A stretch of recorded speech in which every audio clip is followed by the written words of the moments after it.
السلام علیکم ویورز، امید کرتی ہوں سب خیریت سے ہوں گے اور سب کے لیے قرآن پاک کا ترجمہ عملی زندگی میں مددگار ثابت ہو رہا ہوگا۔ ویورز، ہماری سورہ النساء جاری ہے اور 5ویں پارہ کا ہم چوتھا رکوع پڑھ رہے ہیں۔ اس کو ہم نے آیت نمبر 46 تک پڑھ لیا۔ آج ہم آیت نمبر 47 شروع کریں گے، تو اپنا لیسن شروع کرتے ہیں۔ اعوذ باللہ من الشیطان الرجیم، بسم اللہ الرحمن الرحیم۔ یا ایہا الذین، اے لوگو جنہیں اوت الکتابہ کتاب دی گئی ہے، آمنو ایمان لاؤ، بما نزلنا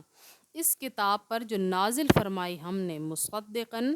تاکہ تصدیق کرے، لما اس کتاب کی جو معکم تمہارے پاس ہے، من قبل اس سے پہلے، ان نطمسا کہ ہم مسخ کر دیں، وجوہن چہرے، فنردہا اور پھر پھیر دینے، علی ادبارہا ان کی پشتوں کی طرف، او یا نلعنہم لعنت کریں ان پر، کما جس طرح کے لعنا ہم نے لعنت کی، اصحاب السبت سبت والوں پر، وکان اور ہے، امر اللہ اللہ تعالیٰ کا حکم، مفعولا ہو کر ہی رہتا ہے۔ ابھی اللہ پاک کیا فرما رہا ہے کہ اے لوگو جنہیں کی کتاب دی گئی ہے، ایمان لے آؤ اس کتاب پر جو کہ ہم نے نازل کی ہے، تاکہ جو کچھ بھی تمہارے پاس ہے وہ تصدیق کرے، یعنی تمہارے دین کی، کہ تم واقعی دین حق میں شامل ہو، اس سے پہلے کہ ہم تمہارے چہرے مسخ کر دیں، یعنی اس سے پہلے کہ تمہیں موت آ جھپٹے اور تمہارے پاس وقت نہ رہے اور پھر تم عذاب الہی کا شکار ہو جاؤ، اس طرح جس طرح سے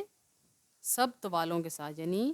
سبت والے کون تھے؟ جن پر اللہ پاک نے حکم دیا تھا جن کو کہ ہفتے کے دن مچھلیاں نہیں پکڑنی، لیکن وہ